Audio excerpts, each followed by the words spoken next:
to the UIAAA Connection podcast. GoFan and VNN are proud to be the exclusive sponsor of the UIAAA Connection.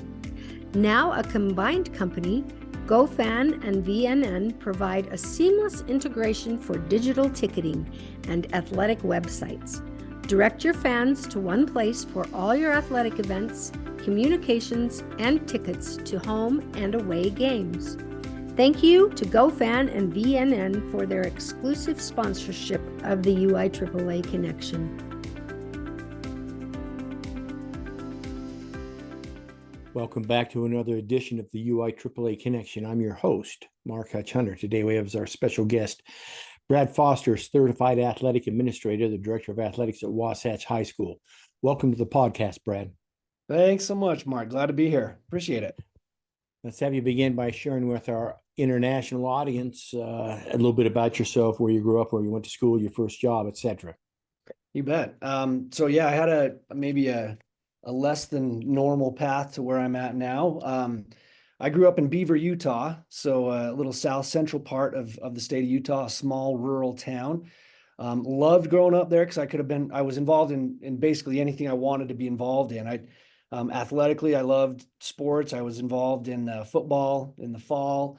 Winter, I did some basketball, and then spring, I would do track. And so it was kind of a fun way to be involved year round. Because it was a small school, I also did a little bit of, some kind of like some choir. I was involved in that. I did some band. I did plays. So those little 2A schools, man, the kids can do pretty much anything and be involved all around in any kind of activity that they've got. And so that was a really fun way to kind of grow up and be involved in a lot of things and be involved with a lot of people. After high school, I went to college at BYU. I had an opportunity to be there on scholarship with Sterling Scholar. So some people that aren't familiar with what goes on in Utah, Sterling Scholar is a program where there's all these different categories, and I happen to be in speech and drama, and because again I was involved in debate and things like that. I actually earned a scholarship based on that and my involvement in plays and things like that. So that was really cool. I got to have a scholarship for my first year or so at BYU and met a lot of fun people there. Went on a mission for the Church of Jesus Christ of Latter-day Saints for 2 years. Came back to BYU and ended up graduating there. Went on for a master's degree at Oregon State. Continued from there to do a partial doctorate degree at Oklahoma State. And cut that one short to come home, be closer to Utah. I had my family already started by then and thought, you know what, I really just want to teach high school and coach high school athletics. And that's literally why I moved back to Utah, found a job up here in Heber City, and I haven't moved since. Well, let me ask you, where'd you serve your mission? I went to Florida, Tallahassee. Where it's 90 degrees out and 95% humidity in the summer. That is right. And you can almost count on rain every single day in the summertime at about 1 p.m. it seemed like. And you got your master's at Oregon State. Was that in education or something else? Yeah, that's a good question. It was actually in literature. My first trajectory was I was planning on teaching college, and that's why I went toward the PhD. I got a film degree from Oregon State in film and literature, and then went on for a film PhD at Oklahoma State. I keep messing that up. And 2008 kind of hit. There were a lot of questions on what the job market was looking like for me in the very near future, and I chose a little bit of solidarity rather than the question mark of ending up somewhere further east where I wasn't super interested in going that way. I wanted to end up closer to home, closer to family, and raise my kids out west. So. Perfect. Let me ask you about in a smaller town in Utah, did you get as many opportunities to play youth sports before you got to high school? That's a good question. We did have a lot when I was in, elementary school and junior high. Mainly though, it was centered around basketball and, lots of youth pretty much all of my friends played basketball growing up, soccer in the summertime, baseball in the fall, or in the spring, actually, sorry, in the springtime. And then you would just do football in the fall. We didn't have a youth football thing going on there, but those were basically the three main sports for youth: soccer, basketball, and baseball. And And I played all three. you were part of that Beaver football dynasty then. Well, actually, I'll have to say, sadly, I came right in the middle when we weren't so dynastic. So, Oh, okay. but I mean, I was there I was able to watch in some of those years when we were a force in the state championship, and it was really fun to see them have a lot of success recently with football. And a friend of mine is the principal down there. He's done an amazing job kind of resurrecting this idea of success and sports and sportsmanship and everything with the football program down there. Excellent. Let's have you talk for a minute, Brad, about some of the mentors and leaders you had in your life that have made a big difference to you. Yeah. I can't really mention or think about mentor or leaders or anything like that without thinking of my brother. He was, an older brother, as many people out there have an older brother. They a lot of times pave the way for some pretty cool things for their younger brothers, and my brother was no different. He was really involved in all the athletics and the other things that I mentioned, that I was involved with in Beaver High School. And so I kind of followed in his footsteps. I saw that he did this and that. And so I thought, you know what, I'll do that too. And it was kind of neat to be able to do that because, in a small town, a lot of people know you based on who your siblings are. And he had created a pretty good reputation for me in the sports world. And so I think people, looked at me and were able to, make some judgments, maybe good or bad, based on the fact that he was my brother. And so he's been a big part of just growing up and being interested in sports and being a part of sports. However, in professional life, some people on here may be familiar with Ryan Bishop, who's been at the state office. He's been my mentor here for the last 5 years as I've delved into this athletic world and everything that an athletic director has to deal with. And man, has he really been able to help me out on that journey. It's really nice knowing that no matter what, if I've got a question, I go to him, he can answer it, and he knows the answer or knows where to point me in order to get to what I need. Sure. Ryan's a former guest on the podcast. Of course, you probably knew that, but yeah. Yeah, I do. That is excellent. Let me ask you this, Brad. What's your biggest failure or disappointment in life? And tell us what you learned from it. Well, that was a hard one to think through because, I have a lot of what I would say are little, failures here and there that I think, oh gosh, I got to reset. I got to fix this. I want to make sure I could do that better. And of course, in my personal life as a father and things like that, I always kind of want to rehash and rethink, what I'm doing as a dad. But yeah, in professional life, I'm not silly enough to say that I've never made any mistakes, but I've coached also for the past 15 years, and that just ended recently as I took on more of this admin role as an athletic director. But there were certainly some interactions that I've had with athletes and that I've had with parents that I thought, "Gal, that could have gone so much better," especially knowing what I know now. And the way that I try my best to mentor the coaches in our programs. Conversations and things I've had with parents, decisions I made as a very young coach, based on what I knew at the time. There are a couple of situations specifically I'd take back and want to kind of rethink or redo. Those things turned out okay, and things with the parents and things like that have turned out okay. But I always kind of sometimes wonder, gosh, could it have gone better if I would have known what I know now? And I think the answer is yes. That's how I think most people are with experience. You get a lot of understanding, and so yeah, just general little things. Well, let's talk a little bit more about your coach. So what year did you get to Wasatch? So I got here in 08, and that was the 08, beginning of the 08, 09 year. And that was the So very you were, first year that we had the brand new high school, Wasatch High School up here. Mhm. And you were at Wasatch when I was still at Jordan, so that dates me. So that's what, 16 or so years ago. Yeah. So talk about your life at Wasatch and what eventually brought you into the athletic director role. Well, I actually came to Wasatch High School on my way to a second interview clear out in Manila. And I'd kind of landed an open spot there, and I was going back out to have conversations about being a part of their programs and things out there. And I thought, God, I really got to try to get in. I just got to try to knock on this door and see if it could be answered. I had cousins. I'd visited Heber many times as a kid and have loved the area. Um, and I did. And at the time they said, oh, we don't have anything open. And I visited with a principal months before. But this time on my way through, I went in, I knocked on the door essentially, and school was out. I went into the office and they said, you know what?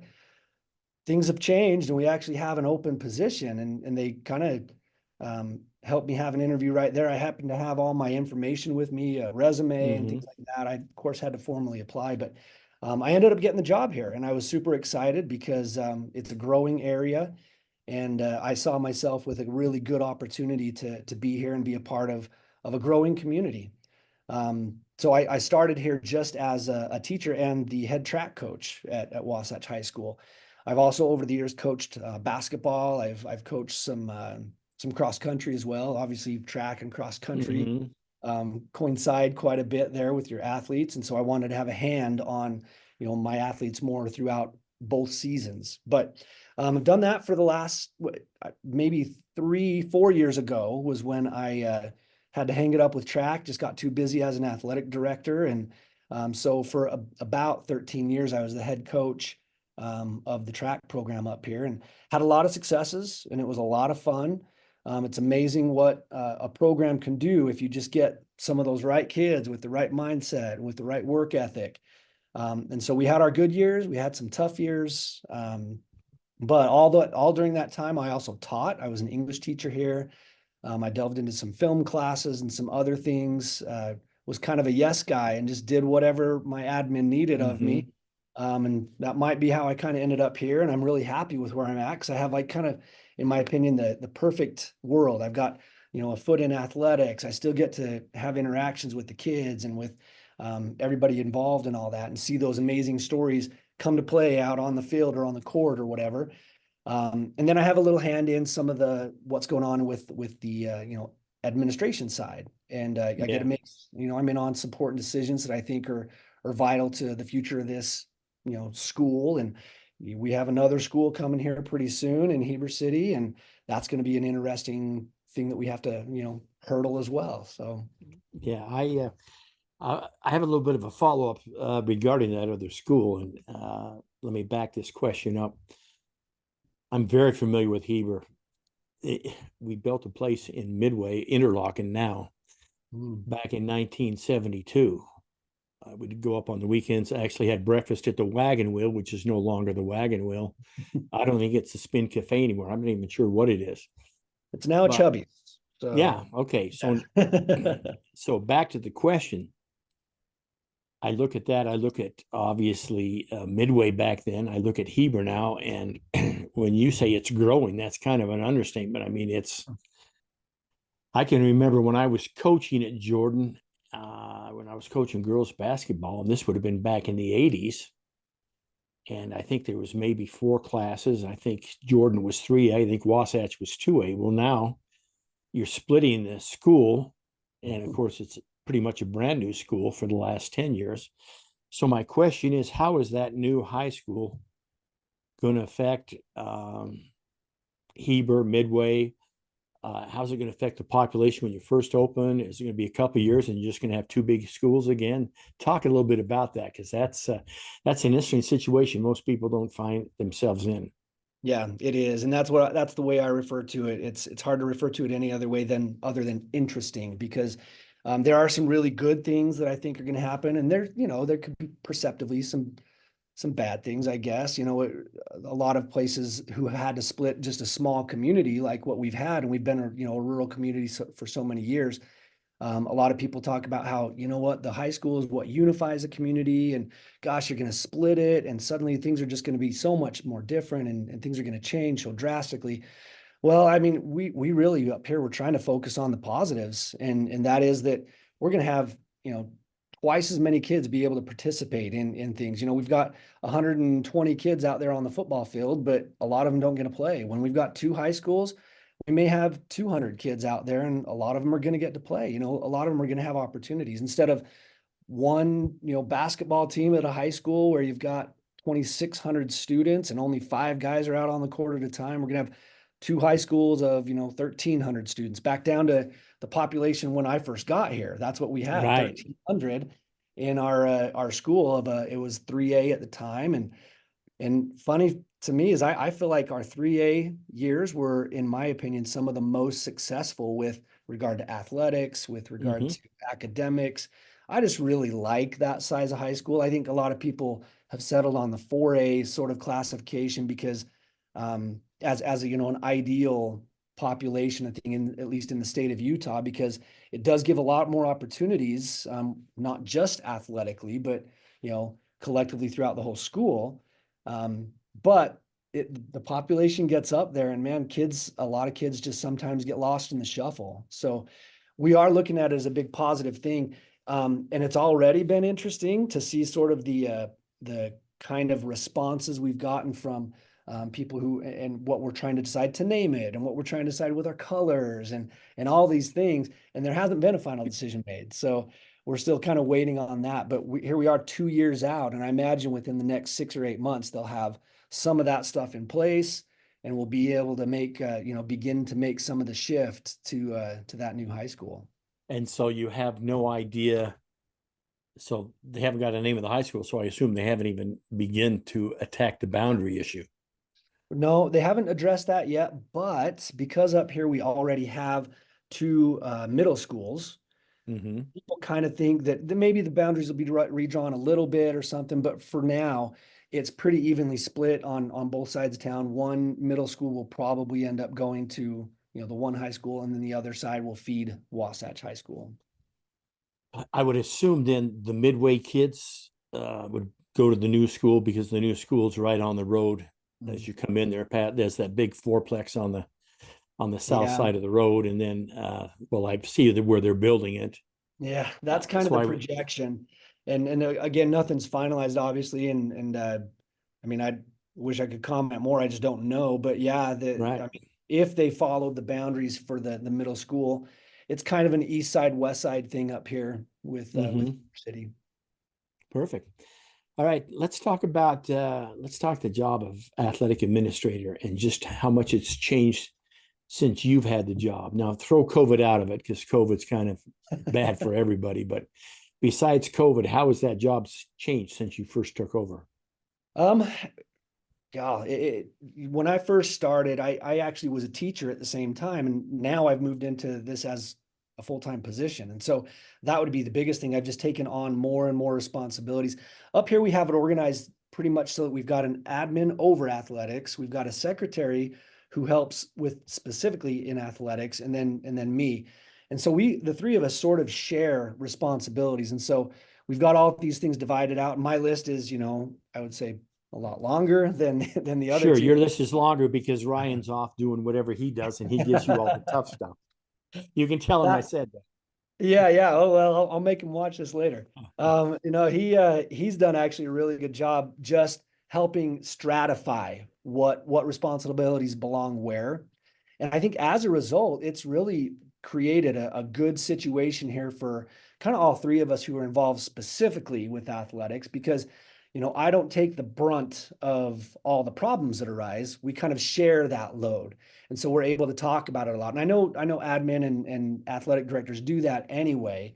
But boy, it's sure a much more direct thing where I've got somebody I can go to when we've got, you know, an issue with a sports team, or we've got a parent or something that needs to talk. And it's been really nice to be able to share that load with somebody.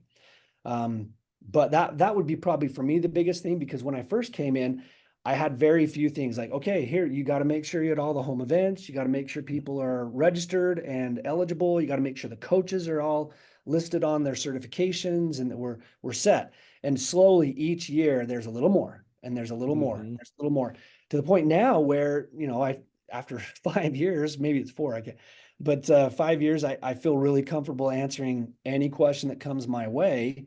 And then kind of filling in the admin, as far as what they need to know and what they need to help me out with. So, Perfect. Let's talk about the UIAAA, your involvement, how you first heard about it, how you got involved, and then we'll talk about your certification. yeah. So I first got I get on that list that's out there statewide. And so I got on the email list for the UIAAA. And the first year, I knew that there was a conference going on, and I don't know, something spaced. I didn't end up going that first year, but I remembered like, oh wow, I really need to get there for this. I mean, I have a great mentor. We've already talked about Ryan a lot, but there's really something about being able to be connected with all of the other athletic directors in the state, let alone the ones who are, in your region. And our region has changed quite a bit here and there whenever we got a realignment. Sometimes, we've been out with, all the basin schools years and years ago, Mhm. and we've been on Wasatch back with a few. And lately we've been a lot with the Provo schools, which has been really nice. And so, yeah, in talking with some of those other athletic directors down at those schools, they're like, yeah, you definitely got to get down to that conference. And of course I did. I registered. I got down to the UIAAA conference just in St. George, and what a fantastic place. You meet everybody who you need to meet down there. You get a chance to talk with all the people at the state, and make connections. And that was probably the biggest thing for me is like, oh, wow, like I don't have to go to my admin with all these questions when I can just call somebody else in my region. I can call another athletic director, and they've been through this before. And man, Jamie can answer my question over at Park City, or Lee Gilly can answer my question down at Salem Hills. I bet he's had this situation. And so being able to make those connections was a big deal for me, especially, and that was in year 2 and 3. That's where I made probably the most of my UIAAA connections so far, is just being at that conference, meeting people down there. And, aside from vendors and all those kinds of things, of all the cool things that you see down there, meeting all with the other athletic directors across the state has been a big deal for me. Excellent. Now let's talk about your certification process and have you speak to our audience about the value of becoming certified. Yeah, I was amazed after my first experience down in the UIAAA. It was the following year that I thought, okay, well, now I've got to go to that national conference. I've got to figure out what's going on nationally and get into some of these classes that I took down at the conference in St. George. And so I just continued on with that. And so by gosh, year 3, 4 is when I really kind of finished up my first big certification. And the classes are so informative. I mean, years and years of having been in, public education and going to professional development and all these things. And sometimes I go with not a great attitude, like, oh man, I got to get some more professional education. I go into those classes and I think, dang, what are they going to tell me today that I got to make sure I'm doing, the legal class is a big one. And honestly, you sit in that class and you get a little scared a couple times, like, whoa, I mean, I've got soccer goals right now that aren't anchored down. I got to go make sure that those are good. And you start thinking around, all of the things in your own area that need attention. And it was really good because that opened up conversations for me to go to the district and my leadership here at the high school to make the kind of changes that I think needed to be made with regard to a lot of our facilities and things like that, to not just upgrade, but make them more safe, make them more accessible, those kinds of things. And I mean, I don't know if anybody would have brought those up had I not, because I was in some of those classes. Excellent. Let me ask you, I've meant to ask this earlier. I remember years ago when I was at Jordan, back when Park City and Wasatch were still smaller schools, that was the big rivalry. And now it seems like, I guess I'm asking you if you still get to have it in football or whatever, because I know they've done what you said earlier. They kind of stick Park City in that 4A, 5A league in the Valley. and they kind of stick Wasatch in that 4A, 5A league down in Utah County. And Yeah. so you're not even in the same league anymore. And of course, now you're going to split the school. And I don't know how soon before they split Park City, but talk about how that big rivalry and maybe it's going to get back to where it was. I don't know. Talk about it. It's still honestly a thing. I mean, it's still a rivalry. There's no question. I mean, we'll schedule just, one game home and away every other year with football, with basketball. We've seen them in volleyball recently. I mean, we because they're so close, they're, they're 20 minutes away. Of course, we want to schedule those games. And the kids still think it's a rivalry because a lot of kids here are multi-generational. And so they hear about their dad and him playing football or wrestling with that kid from Park City, and he's so glad he beat him. And so, we have those kinds of things still. And so, yeah, we try to keep that connection going. In fact, our very first football game of the year in 2 weeks here is against Park City here at home. It's going to be a great event. We're expecting 7 or 8,000 people are going to I'm be sure. here. We've got a huge drone show that we're going to do afterwards. I mean, we definitely value that connection, and because they're so close, yeah, it is still a rivalry, and it's still a fun rivalry. And maybe in some of those years ago, it wasn't so fun, but now it is more of a fun rivalry. There's less, there are fewer fights, there are fewer, problems with the rivalry. It's more of a fun, oh, hey, haha, we hate you guys, you hate us. And Yeah. we can kind of enjoy it a little more rather than have to worry about any kind of fallout that may have happened years and years ago. Yeah. Thanks for sharing that insight. Let me ask you this, Brad. What's one common myth about being an athletic director that you would like to debunk to the general public out there?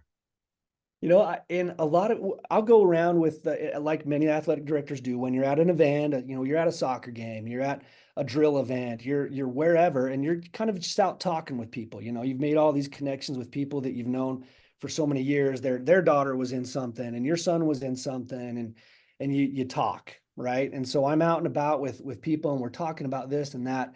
And one of the comments that I almost always get is like, "Oh, I could never do your job." Never do that.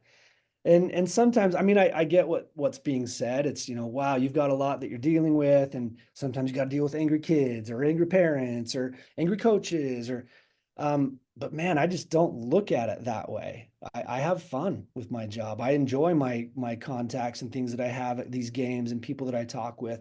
And yeah, every once in a while you have a difficult situation, but I don't think that's really any different than any job, right? Any job is going to have those days where, boy, that was a rough day. And then it's going to have days where like, wow, that was a great day. That was fun. And I just don't think it's really all that different when it comes across, that point. But that comment I get so often, I just think, you just don't understand. It's actually a fun job. Well said. What's the favorite part of your job, Brad? Seeing the successes of the kids out there. I mean, because you work, or athletic directors work so closely with them, making sure they're eligible, making sure they've got their grades up, making sure they're attending class, and we're out in the hallways getting this kid to class, getting that kid to class, and you have a conversation with them while you walk them to class, and you learn a little bit, and you get to understand that these kids, they all have problems too, and they all have things they're working with and dealing with and working through. And man, when you see them have success out there on the field or on the court or on the mat, it's just so much fun to see them have a good time and to see them succeed. That's my favorite part. I love it. Very good. Let's finish up with a couple items. The first being this.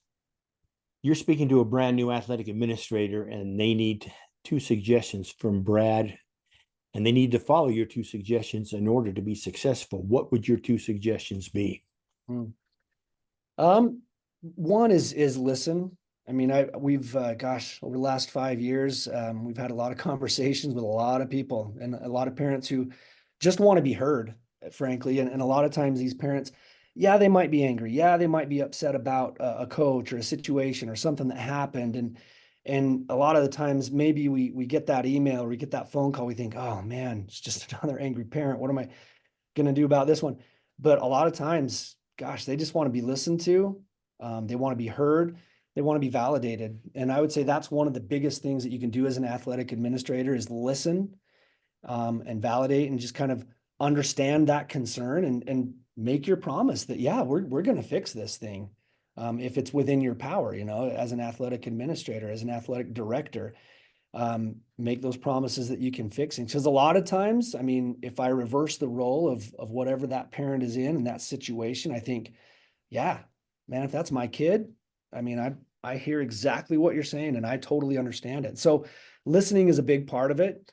And a lot of times, boy, you just run out of time in a day to do that. And gosh, if you got 2 parent meetings that go an hour long or more, there's 2 or maybe more hours that you didn't have to do all the things that have to get done in a day. But yeah, listening to parents is such a big deal.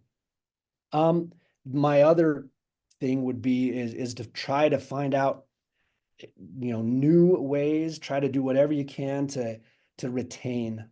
And this is, I think probably a problem, not even statewide, nationwide, internationally. Boy, it's just tough to hang on to coaches for any significant amount of time. A lot of times we've got parents who are going to come in and want to coach, and gosh, they're going to be there for 3 years until their kid's out, and it's just tough to find that coach that's going to be there for 15, 20, 30 years. And so I would say, hey, here's what we do to try to retain. Try to think of anything else you can. But gosh, even what we do right now isn't 100% effective, but I like to think that whatever we're doing is helping. So those would be my 2 things. Very good. We'll finish with this. Brad, what question should I have asked you that I failed to ask you? I saw that on the list and I thought, oh man, maybe I'll skip over that question. God, I just don't know. I feel like this is actually a pretty cool thing. When I looked through the questions initially, it was fun to be able to look through and think through, some of these, what has been my journey? How did I get to this place? How much do I like my job? And those are all really fun things to kind of look through and think about. But gosh, you're very thorough. I mean, you've asked really good and some, I would say some penetrating questions that have made me think a little bit about our program and, how we can do better up here at Wasatch High School. So I thank you. All right. On that, we'll end this edition of the UIAAA Connection. Again, our special guest today has been Brad Foster, Certified Athletic Administrator, the Director of Athletics at Wasatch High School. Brad, thanks so much for being on the podcast. Thanks for having me. Again, I appreciate it. For our listeners, we hope you tune in again next week for another edition of the UIAAA Connection.